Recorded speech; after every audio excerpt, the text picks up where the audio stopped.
محترم بزرگوں، دوستوں اور ہمارے عزیز ساتھیوں، حضور اکرم صلی اللہ علیہ وسلم سے صحابہ کرام رضی اللہ عنہم اجمعین اتنی زیادہ محبت کیا کرتے تھے کہ شاید آپ صلی اللہ علیہ وسلم کی طرح کی عظمت اور آپ صلی اللہ علیہ وسلم کا تعظیم و تکریم اور آپ صلی اللہ علیہ وسلم کے ساتھ ادب کا معاملہ جو کچھ صحابہ کرام نے کیا ہے، دنیا میں کوئی بھی ایسا افسر یا ایسا لیڈر یا ایسا بادشاہ یا ایسا ذمہ دار نہیں پیدا ہوا جو اس کی رعایا یا اس کا ماتحت یا اس کا غلام اس کی اس طرح عزت کیا کرتا ہو یا کیا کرتا رہا ہو۔ آپ اس بات کو یقینی جان لیں کہ صحابہ کرام رضی اللہ اجمعین دل سے محبت کرتے تھے، جبکہ بادشاہ کے ساتھ، آفیسر کے ساتھ، ان کے ماتحت کا، ان کے غلام کا ڈر کا معاملہ ہوتا ہے، لیکن حضور صلی اللہ علیہ وسلم سے صحابہ کرام رضی اللہ عنہم کی عظمت اور ان سے محبت اور ان کا ادب، یہ آپ صلی اللہ علیہ وسلم کی شخصیت سے متاثر ہو کر صحابہ کرام رضی اللہ اجمعین کیا کرتے تھے۔ اور کیوں نہیں کرتے کہ آپ صلی اللہ علیہ وسلم آخری نبی حضرت محمد صلی اللہ علیہ وسلم اللہ تعالیٰ کے محبوب اور آخری نبی ہیں۔ حیات الصحابہ میں ہے کہ حضرت عمر رضی اللہ عنہ اور حضرت ابو بکر رضی اللہ عنہ آپ صلی اللہ علیہ وسلم سے کی طرف دیکھتے تھے اور آپ صلی اللہ علیہ وسلم ان کی طرف دیکھتے تھے، پھر وہ صحابہ کرام رضی اللہ اجمعین ان کی طرف دیکھ کر مسکراتے تو آپ صلی اللہ علیہ وسلم بھی ان کی طرف دیکھ کر مسکراتے تھے، اور باقی صحابہ خاموش ہو کر تعظیم میں، ادب میں ایسے چپ ہوا کرتے تھے کہ ایک صحابی ہیں حضرت اسامہ بن شریک رضی اللہ عنہ فرماتے ہیں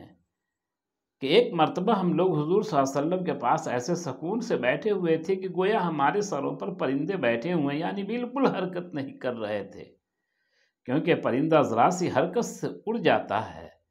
ہم میں سے کوئی آدمی بات نہیں کر رہا تھا کہ اتنے میں کچھ لوگ حضور صلی اللہ علیہ وسلم کی خدمت میں حاضر ہو کر سوال کیا کہ یہ بتایا جائے کہ کون اللہ تعالیٰ کو سب سے زیادہ محبوب ہے، تو حضور صلی اللہ علیہ وسلم نے ارشاد فرمایا ان میں سب سے اچھے اخلاق والے جو ہوں گے وہ اللہ تعالیٰ کی نگاہ میں سب سے زیادہ مقبول ہوتے ہیں، محبوب ہوتے ہیں۔ لہٰذا حضرت برا بن عازب رضی اللہ عنہ فرماتے ہیں کہ میں کسی چیز کے بارے میں حضور صلی اللہ علیہ وسلم سے پوچھنے کا جب بھی ارادہ کرتا تو آپ کا ادب مانے ہوتا، میں نہیں پوچھ سکتا۔ وہ بتاتے ہیں کہ اس طرح سے لگ بھگ 2 سال گزر گئے اور میں نے حضور صلی اللہ علیہ وسلم سے کچھ نہیں پوچھا، بلکہ آپ صلی اللہ علیہ وسلم کی عظمت اور محبت کا یہ علم تھا صحابہ کرام کے پاس کہ جب آپ وضو کرتے اور آپ کھنکھارتے یا تھوک پھینکتے تو ان وضو کے قطرے کو صحابہ کرام رضی اللہ اجمعین آپس میں جھپٹ کر ایک دوسرے سے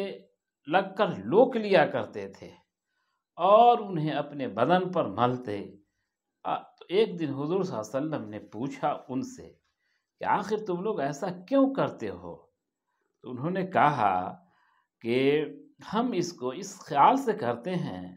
کہ اللہ کی طرف سے ہمیں برکت مل جائے گی۔ تو حضور صلی اللہ علیہ وسلم نے فرمایا کہ جو آدمی اللہ اور اس کے رسول سے محبت کرتا ہے، محبوب بننا چاہتا ہے، تو اسے چاہیے کہ وہ سچی بات کرے اور امانت دار رہے اور اپنے پڑوسی کو تکلیف نہ پہنچائے۔ حضرت عبداللہ بن زبیر رضی اللہ عنہ حضور صلی اللہ علیہ وسلم کے ساتھ رہا کرتے تھے۔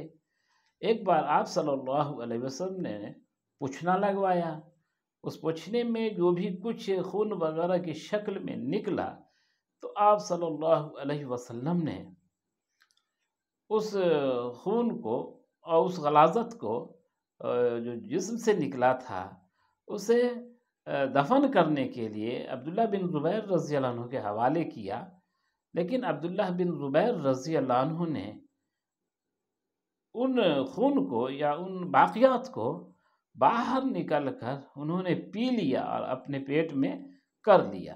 حضور صلی اللہ علیہ وسلم نے پوچھا، اے عبداللہ تم نے اس خون کا کیا کیا؟ عبداللہ رضی اللہ عنہ عبداللہ بن زبیر رضی اللہ عنہ کہا، یا رسول اللہ صلی اللہ علیہ وسلم میں نے اس کو ایسی جگہ رکھ لیا ہے کہ کوئی اسے نہیں دیکھ سکے گا۔ تو آپ صلی اللہ علیہ وسلم نے ارشاد فرمایا، لگتا ہے کہ تم نے اسے پی لیا ہے۔ زبیر رضی اللہ عنہ کہا کہ ہاں یا رسول اللہ صلی اللہ علیہ وسلم میں نے برکت کے خیال سے اس خون کو پی لیا ہے۔ غزوہ احد کے وقت میں ایسا ہوا کہ حضور صلی اللہ علیہ وسلم کا دندان مبارک شہید ہو گیا، جس میں 70 سے زیادہ صحابہ شہید ہوئے۔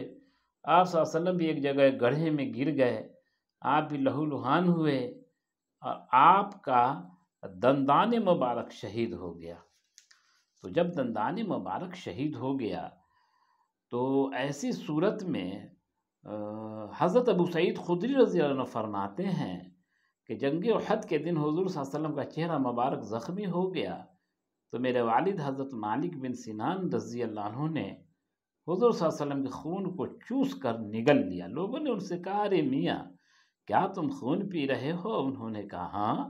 میں حضور صلی اللہ علیہ وسلم کا خون مبارک پی رہا ہوں۔ اس پر حضور صلی اللہ علیہ وسلم نے ارشاد فرمایا کہ ان کے خون کے ساتھ میرا خون مل گیا ہے، لہٰذا انہیں جہنم کی آگ نہیں چھوئے گی۔ کتنی محبت تھی صحابہ کرام رضی اللہ اجمعین کو کہ وہ حضور صلی اللہ علیہ وسلم سے ایسی محبت کرتے تھے کہ آپ صلی اللہ علیہ وسلم کا وضو کا قطرہ تک اپنے بدن پر لگا لیتے تھے، پوچھ لیتے تھے برکت کے خیال سے۔ یہاں تک کہ احد کے دن بھی ایک صحابہ نے خون پی لیا اور عبداللہ بن زبیر رضی اللہ عنہ نے پوچھنا والا خون بھی پی لیا۔ یہ سب برکت کے خیال سے کیا۔ جس وقت آپ صلی اللہ علیہ وسلم ہجرت کر کے مدینہ پہنچے تو مدینے کے اندر ابو ایوب انصاری رضی اللہ عنہ کے مہمان بنے۔ تو ابو ایوب انصاری رضی اللہ عنہ آپ صلی اللہ علیہ وسلم کو قدر کی وجہ سے، آپ کو ادب کے لحاظ سے اپنے چھت کے اوپر آپ کا قیام کرایا، اور وہیں آپ کا جو بھی کچھ تھوڑا موڑا سامان تھا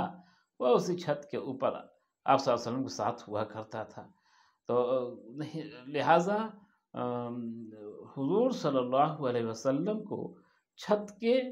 نیچے قیام کرایا، اور خود وہ دونوں میاں بیوی چھت کے اوپر رہتے تھے۔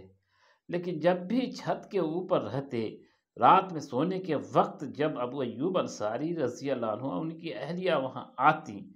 تو انہیں خیال یہ ہوتا کہ اگر ہم چلیں گے پھریں گے تو ہمارے پاؤں کے نیچے حضور صلی اللہ علیہ وسلم آرام فرما رہے ہیں، تو اس عظمت کی وجہ سے یہ لوگ اس پر چل پھر نہیں سکتے تھے۔ اور کبھی کبھی ایسا ہوتا تھا کہ آپ رات بھر ابو ایوب انصاری رضی اللہ عنہ ان کے لیے رات بھر جگی رہ جاتی تھی۔ ایک بار تو ایسا ہوا کہ مٹکا پھوٹ گیا اور پانی گر گیا، تو ان لوگوں نے مٹکے کے پانی کو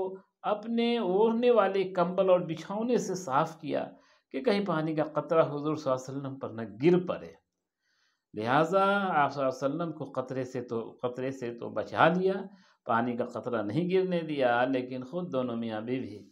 رات بھر جگے رہے کیونکہ ان کے پاس بس وہی بستر تھا۔ آپ صلی اللہ علیہ وسلم کو معلوم ہوا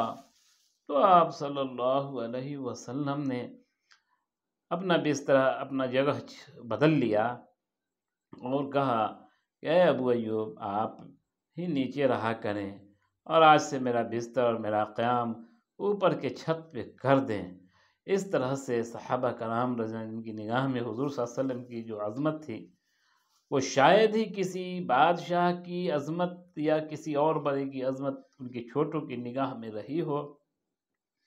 اس لیے آپ صلی اللہ علیہ وسلم کے پاس اللہ کا حکم ہوا کہ جب کوئی صحابہ آپ صلی اللہ علیہ وسلم کے گھر کے پاس جائیں یا آپ صلی اللہ علیہ وسلم کو آواز دیں تو دھیمے الفاظ میں آواز دیں، کہیں آپ کو تکلیف نہ پہنچے۔ اس لیے آپ صلی اللہ علیہ وسلم کے رحلت فرمانے کے بعد بھی آپ کے روضہ اطہر پہ یہ حکم ہے کہ آپ وہاں مناسب اعتدال طریقے سے سلام کریں، وہاں شور شرابہ نہ کریں، نہ زور سے وہاں سلام کریں، نہ زور کی کوئی آواز نکالیں۔ اللہ کی نگاہ میں، جب اللہ کی نگاہ میں اپنے محبوب حضرت محمد صلی اللہ علیہ وسلم کی یہ عظمت ہے اور یہ قیمت ہے، یہ سطوت ہے، اللہ نے شان رکھی ہے، تو پھر کیوں نہیں اللہ کے بندوں کو، خاص صحابہ کرام کو ان کی عظمت کا پاس رکھنا پڑے گا، اور کیوں نہیں قیامت کی صبح تک آنے والی آپ صلی اللہ علیہ وسلم کی ایک ایک امتی کو آپ کی عظمت کا لحاظ اور پاس رکھنا پڑے گا۔ ایسا کرنے پہ ہی کامیابی ہے، ایسا نہیں کرنے پہ یقیناً ناکامی ہے۔